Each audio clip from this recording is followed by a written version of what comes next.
Pois é, eu me atrasei e a pausa do café de hoje virou uma pausa da Coca Zero, que eu já tive que regravar e já acabou a Coca Zero aqui, então vamos lá, vamos conversar antes que termine o nosso crepúsculo, né, fim de tarde, que já são 9 horas da noite, né, mas o tema de hoje, um tema ali ético, bioético, drama, envolvendo direito e envolvendo direito criminal, especialmente, né, mas que a gente pode, com o qual a gente pode fazer uma ponte aí, o nosso dia a dia. É um tema político também, é um tema polêmico também, então vou tentar ter muito cuidado aqui para abordar isso com vocês, mas como advogada me sinto na obrigação de passar algumas informações e me colocar à disposição de vocês para vocês tirarem as dúvidas que vocês tenham.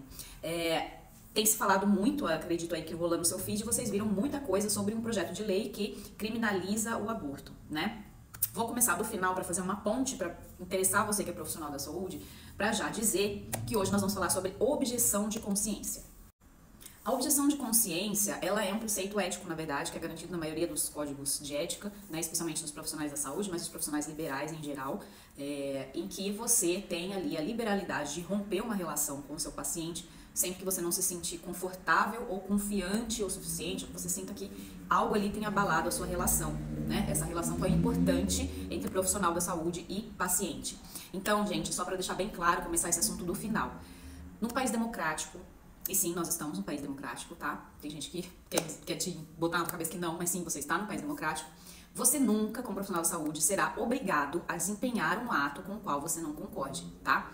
A gente sabe que, na prática, se você trabalha para alguma instituição grande, tem um chefe, pode ser um pouco diferente, às vezes você faça coisas com as quais você não concorde. Mas uma interrupção de gravidez, por exemplo, é um exemplo clássico, tá, de ato com o qual, o ato que um médico, né, num país democrático, ele vai sempre ter o direito de opor isso para não realizar esse ato, se, eventualmente, ele não concordar, tá? Então, assim, não se justifica, tá, uma pauta ideológica, política de profissionais da medicina contra a interrupção da gravidez, se eles têm garantidos, tá, na verdade não é lei, mas é preceito ético que é mundialmente reconhecido, que é a objeção de consciência.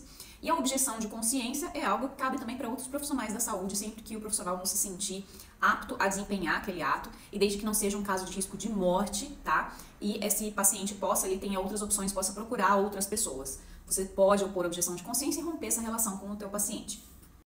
Só pincelando esse assunto, né, do que se prevê aí nesse projeto de lei, só para deixar claro para vocês que são profissionais ali da medicina, né, que já não sabem muito bem quem confiar, o que está acontecendo, o que não está acontecendo. Então, assim, só deixando claro, o que nós temos hoje?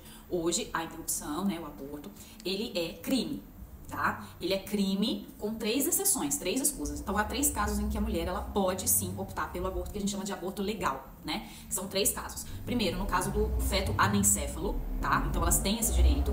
Segundo, o caso de gravidez e que coloque ali o risco, né, da vida, que uma gravidez, que ela seja inviável ou que ela cause um risco extremo à vida da mãe, tá? Então, ela pode optar pela interrupção. E terceiro, no caso de violência sexual, né? No caso de estupro, né? Então, a gravidez decorrente desse crime, né, nesse caso, a mulher, ela tem, garantido por lei, tá, a possibilidade de interromper essa gestação, independentemente do tempo gestacional, tá? Então, assim, é crime, mas existem essas 3 escusas, tá? O que tem acontecido? O que tem acontecido é uma pauta ideológica, religiosa, né, muito forte, com movimentos ali já no Congresso muito fortes, no sentido de criminalizar toda a questão, né, abranger toda a questão como crime, inclusive nas escusas após a 22ª semana de gestação. Então começou-se com uma resolução do CFM, que o CFM proibia os médicos de fazerem, né, de executarem o procedimento de assistolia fetal para gestações após 22 semanas. A gente vê na mídia vários casos aí de comoções, né, de grande comoção. Teve um caso de grande comoção de uma menina de 11 anos de idade que não conseguia fazer interrupção, nem com o pedido judiciário, porque a própria juíza era contra, né, a promotora era contra, os médicos eram contra, então ela teve que viajar para outro estado até encontrar um médico que fosse a favor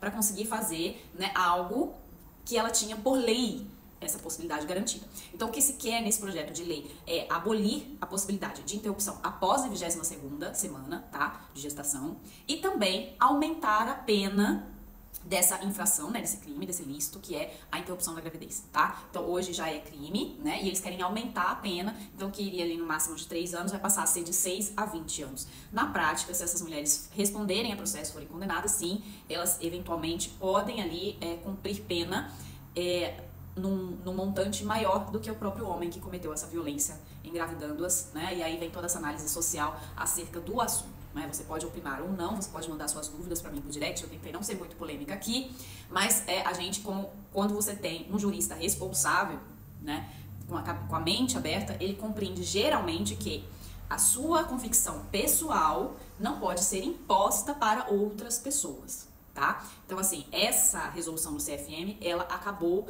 de ser anulada pelo Supremo Tribunal Federal por contrariar a própria lei, porque pela lei não existe limite para a interrupção da gravidez nos casos de aborto legal, tá? Então, essa resolução está suspensa e você que é médico, se você não tem objeção, se você pode garantir a essas mulheres, né, a interrupção, você continua tendo liberdade para isso, por enquanto, né? E vamos ver se esse projeto de lei aí, ele ainda vai ser votado, ele está em regime de urgência. Se ele for aprovado, ele pode ser vetado pelo presidente e se ele prosseguir, provavelmente vai ser julgado inconstitucional no Supremo.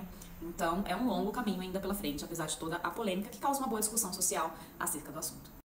E aí, só trazendo para vocês a questão jurídica, para vocês compreenderem, né, como é, porque existem, assim, dois lados da questão, né, a prática médica, por um lado, e a prática jurídica, por outro lado. Hoje, né, na prática, quando acontece com uma criança, por exemplo, né, logo que essa criança fica sabendo, geralmente ali no Sistema Único de Saúde, que geralmente são crianças, tem se falado muito, né, sobre a gravidez infantil nesses casos. Então, quando a criança fica sabendo, geralmente é gente de classes sociais menos abastadas, né? Geralmente é pelo Sistema Único. No Sistema Único, dependendo da cidade, manda-se para um hospital de referência, e aí isso depende muito da localidade, né? E nos hospitais de referência, acredito eu que encontre-se ali um profissional que já possa executar o procedimento de interrupção. Para isso, o profissional ele não precisa, tá, de mandado legal, ele não precisa na verdade, assim, por lei, essa criança até, essa pessoa, se eu tô falando no caso de uma criança, por exemplo, né, que é o mais chamativo, que mais nos salta aos olhos, ela não precisa passar pela polícia antes, tá? Já não precisa. Na época do governo Bolsonaro precisava, porque existia uma portaria do governo dele que exigia que a criança passasse pela polícia, que a mulher passasse pela polícia antes do atendimento médico, tá? O que é um grande absurdo, mas enfim, hoje já não. Hoje a pessoa, a paciente, a mulher, a gestante, ela pode ir direto para o atendimento médico e se ali ela encontrar um profissional que não tem objeção, que queira executar o procedimento, ela vai já passar pelo procedimento, tá? Porque ele não é ilegal, não tem restrição nenhuma. O que tem acontecido nesse caso de comoção é que essas pessoas não encontram profissionais que façam o procedimento. Então, geralmente, elas precisam entrar na justiça. É o mesmo caso do fetoanencefalo, por exemplo. Geralmente, essas mulheres não encontram profissionais que façam, então elas precisam entrar na justiça para compelir ou o SUS ou o plano de saúde, né, a oferecer algum profissional que execute o procedimento. Na parte jurídica, funciona da seguinte maneira: quando essa mulher ela passa pelo médico antes e o médico faz uma denúncia, já hoje esses médicos respondem, tá, por quebra de sigilo médico. Na prática, pode acontecer isso. Ou pode não acontecer. Se essa mulher realmente, se ela pegar um médico ali que seja extremamente conservador e faça ali a denúncia e vá na polícia e a polícia prenda essa mulher, ela vai responder a processo e será julgada no tribunal do júri, tá? Pelo tribunal do júri. Então é por isso que na parte jurídica, geralmente, é raríssimo a gente ver um tribunal do júri uma mulher ser julgada pelo crime de aborto, tá? Porque o jurista sabe o quanto isso é cruel, o quanto isso o tribunal do júri é um procedimento para homicidas, tá? Então é um procedimento, hoje em dia, gente, na prática, 90% dos casos, tá? É traficante, é tráfico, mata por droga, atira por droga, queima roupa, não sei o quê. Então raramente acontece uma coisa diferente disso.